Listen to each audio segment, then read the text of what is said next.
સાબરકાંઠા જિલ્લામાં આ વર્ષે બટાકાનું વાવેતર કરતા ખેડૂતોમાં ખુશી જોવા મળી છે। ગત વર્ષની સરખામણીએ આ વર્ષે બટાકાના ભાવ સારા મળવાની આશાએ ખેડૂતોએ વધુ વાવેતર કર્યું છે, તો ડ્રીપ પદ્ધતિ દ્વારા ખેડૂતો હવે ખેતી કરતા થઈ ગયા છે।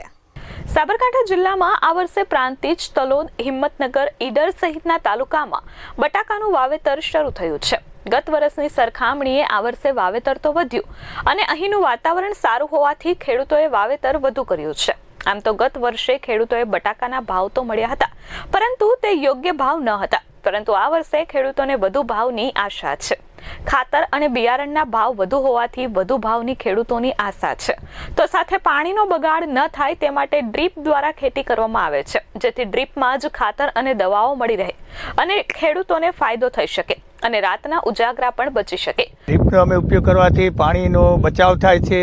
રાત્રે પાણી વાળવા આવતું, પાણી વાળવાની જરૂર નથી, એક જ કાક ખોલો એટલે બધે પાણી છોડે પહોંચી જાય અને બધા ખેડૂતોને ગામમાં ફાયદો થઈ ગયો આ ડ્રીપ ઇરિગેશનથી।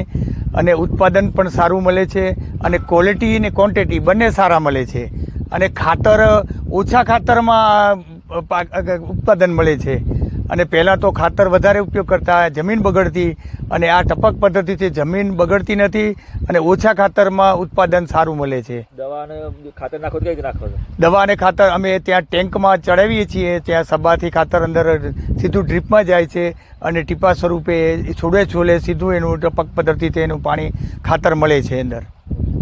આમ તો તખતગઢ ગામે સૌથી વધુ વાવેતર બટાકાના પાકનું થયું છે અને 99% વધુ વાવેતર ડ્રીપ દ્વારા કરવામાં આવે છે।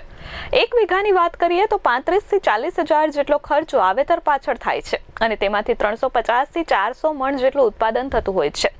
નોંધનીય છે કે આ વર્ષે બટાકાના ભાવ ખેડૂતોને સારા મળતા ખુશી જોવા મળી શકે છે અને એટલે જ આ વાવેતર સારું કરવામાં આવ્યું છે।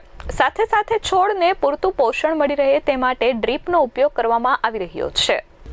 તખતગઢ ગામના મારું નામ અંકિત કિરીટભાઈ પટેલ। વર્ષોથી ડ્રીપ ઇરિગેશન આ ગામની અંદર થયેલું છે ને સરકારનો એવો ખાસ ફોકસ છે કે ખેડૂતો 100% ડ્રીપનો ઉપયોગ કરીને પાણીનો બચાવ કરે।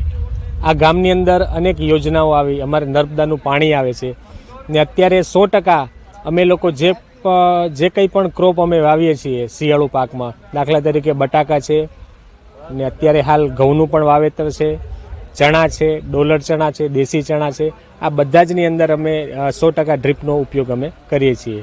ડ્રીપનો ઉપયોગ કરવાથી પૂરતો જમીનને ભેજ મળે છે, પૂરતું ખાતર મળે છે અને વધારાનું નિંદામણ નાશક જે આપણે ઘાસ કહીએ તો એ ઘાસ થતું નથી, તો એનાથી રિઝલ્ટ ખૂબ સારું મળે છે અને ઉત્પાદનમાં પણ ખૂબ સારો અમને લાભ થાય છે। હાલમાં પાણી બચાવવું જરૂરી છે, ત્યારે હવે ખેડૂતો પણ ડ્રીપ એટલે કે ટપક પદ્ધતિથી ખેતી કરી રહ્યા છે, જેના કારણે જમીન અને પાણીનો બચાવ થાય છે અને છોડના મૂળ સુધી પાણી પહોંચતા ઉત્પાદન પણ વધુ મળી શકે છે। આ ગામમાં 90% વધુ ખેતી ટપક પદ્ધતિથી કરવામાં આવી રહી છે। Kalpesh Patel, S24 news, Sabarkantha.